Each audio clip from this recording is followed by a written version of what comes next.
నమస్తే సార్. మా nature meditation ఛానల్కి మీకు స్వాగతం సార్. మా నేచర్ మెడిటేషన్ ఛానల్ యొక్క ప్రేక్షకులతో మీ యొక్క ధ్యాన జీవితం, ధ్యాన అనుభవాన్ని పంచుకుంటారని ఆశిస్తూ ముందుగా మీ పేరు, మీ ఊరితో ప్రారంభించండి సార్. Thanks sir. మాది పుట్టకొండ గ్రామం అండి. మాది పెదపూడు మండలం, కాకినాడ జిల్లా. నా పేరు కడిమి కోదండరాముడు. నేను గత 16 సంవత్సరాల నుంచి ధ్యానం చేసుకుంటున్నా. Great sir. మరి అనుభవాలు అర్థమైంది మీకు? ధ్యానం మొట్టమొదట మాకు రుద్రయ్య గారు అని చెప్పేసి వారి ద్వారా నాకు పరిచయం అయిందండి.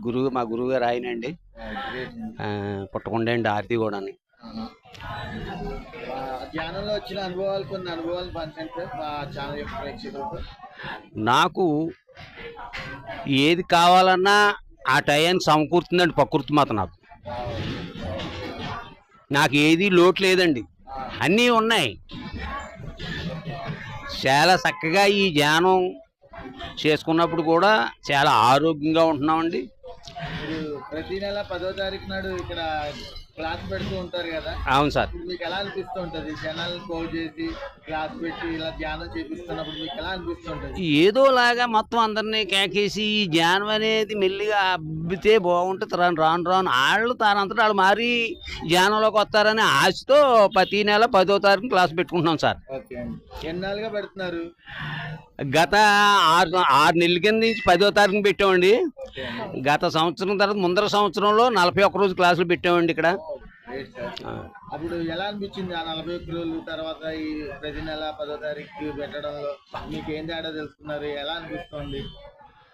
ధ్యానులు అయితే 30-40 మంది దాకా కొత్తలో వచ్చారండి 41 రోజు ధ్యానం చేసినప్పుడు. తర్వాత రాను రాను కొంతమంది అపోహ ఏంటంటే నీసి తింటే ధ్యానం చేయకూడదేమో అన్న భావంతో కొద్ది తగ్గడం పట్టారండి. కానీ మానకుండా ప్రతి నెల 10వ తారీఖుని అందరిని ఆహ్వానించి మీ ఇప్పుడు గొప్ప మేస్టర్లు వచ్చారు, మాకు చక్కగా ధ్యానం అందించారు ఈరోజు. మరి అలాగే ధ్యానం అందరికీ నేర్పాలనే ఉద్దేశంతో సంకల్పం సార్. ఓకే అండి. సార్, ధ్యానంలోకి రాకుండా మీరు ఏమైనా మాంసాహారం తినేవారా? తినేవాను సార్. అప్పటికి ఇప్పటికి మీకు తేడా ఏం తెలుసుకున్నారు? అప్పటికిప్పటికి ప్రాణం తేలిగ్గా ఉంటుందండి, సులువుగా అరుగుదలకు వస్తుందండి, హాయిగా ఉంటుందండి. అవి తిన్నదప్పుడు చాలా ఇబ్బంది అండి, పళ్ళు కూడా సలుపులు వచ్చేసి నాన్న ఇబ్బంది పడిపోయేవాళ్ళు ఉండి అప్పుడు. ఓకే. అప్పుడు తర్వాత ఇప్పుడు మీరు శాకాహారంలోకి వచ్చాక మీరు బాగా పొందిన ఆనందం ఏంటి? ఆత్మానందమే, బ్రహ్మానందం, ఆనందం, పరమానందం అంటే ఆనందం పొందుతున్నామండి, ఎప్పుడు పొందుతూనే ఉన్నామండి. ఎప్పుడు ఒక క్షణం కూడా మానకుండా ఆనందంలోనే ఉంటున్నామండి ఎప్పుడు కూడా. ఓకే అండి, వెరీ నైస్ సార్. ఇప్పుడు శాకాహార ర్యాలీలో పాల్గొన్నారా? శాకాహార ర్యాలీలో పాల్గొన్నామండి. ఇక్కడ కూడా శాకాహార ర్యాలీ, పుట్టకొండలో కూడా శాకాహార ర్యాలీ పెట్టాం సార్. మీకు బాగా ఆనందం కలిగిన శాకాహార ర్యాలీ ఏది? గురువుగారు పుట్టినరోజు రాజమండ్రి ధవళేశ్వరం పెట్టారు కదండి, అప్పుడు చాలా ఆనందం కలిగిందండి.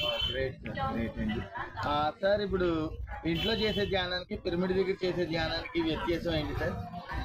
అక్కడ మనసు దీపుగా అలా కూర్చోకూడదని ధ్యానంలోకి వెళ్ళిపోతున్నాం అండి. ఇంటికాడతా కన్నా అక్కడ ఎక్కువగా దీపుగా వెళ్ళిపోయి ఆనందంగా ఉండటం ఉందండి. పౌర్ణమి ధ్యానం, అమావాస్య ధ్యానానికి ఏమైనా వ్యత్యాసం తెలుసుకున్నారా? చాలా ఆనందంగా ఉంటుందండి. ఆ 3 రోజులు కూడా చేసుకోవడం వల్ల గొల్లల మావిడాడు పిరమిడ్కి వెళ్తుంటామండి మేము. అక్కడ పిరమిడ్లో ధ్యానం చేసుకుని వస్తుంటామండి పౌర్ణానికి. ఓకే అండి. సార్, మీరు వృత్తిరీత్యా ఏం చేస్తుంటారు? వ్యవసాయం అండి.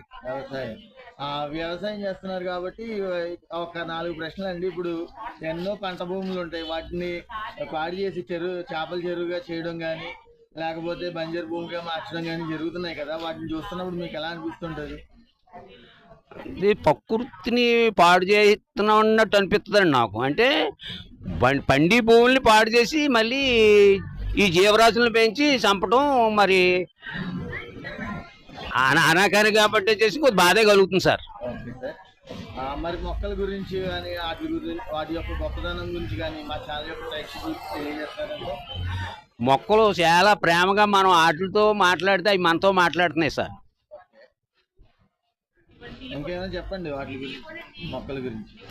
మొక్కలైతే చాలా ఆనందం అండి. ఏం చేద్దంటే అవి బీజం ఎత్తుకున్నా కాడి నుంచి దాని వేళ్ళు ఏ రాయొడ్డు వచ్చినా ఏం వచ్చినా సరే పక్కకు తప్పించుకుని అలా వెళ్ళిపోతూ ఉంటాయి కానీ అక్కడితో ఆగవండి వేళ్ళు. ఓకే, గ్రేట్ అండి, మంచి మెసేజ్ ఇచ్చారు సార్. సార్ ఇప్పుడు ఇంట్లో తులసి మొక్కను పెంచడం గురించి ఏమైనా చెప్తారా? తులసి మొక్క మొత్తం 15 సంవత్సరాలు అయ్యిందండి. ఇప్పుడు దాకా తులసి మొక్క కొండెక్కలేదండి. మా ఇంటి చుట్టూ కూడా తులసి మొక్కలు పొలవమని పెరుగుతూ ఉంటాయండి, ఎప్పుడు ఉంటాయి. ద్వాదశి నాడు ద్వాదశి నాడు ఇక్కడి నుంచి అందరూ మొక్కలు అట్టుకెళ్ళి వేసుకుంటుంటారండి. సార్ ఇప్పుడు యువతరం ఉన్నారు కదా, వాళ్ళు ధ్యానంలోకి రావాలన్నా శాకాహారులుగా మారాలన్నా మీరు ఏమైనా సందేశం ఇవ్వదలుచుకుంటే మా నేచర్ మెడిటేషన్ ఛానల్ యొక్క ప్రేక్షకులకి చెప్పండి సార్.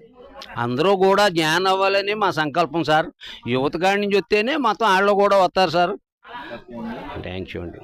ఓకే సార్, మీ విలువైన సమయాన్ని మా నేచర్ మెడిటేషన్ ఛానల్ వరకు కేటాయించినందుకు మా ఛానల్ తరఫు నుంచి ధన్యవాదాలు sir. Thank you sir. Thank you sir.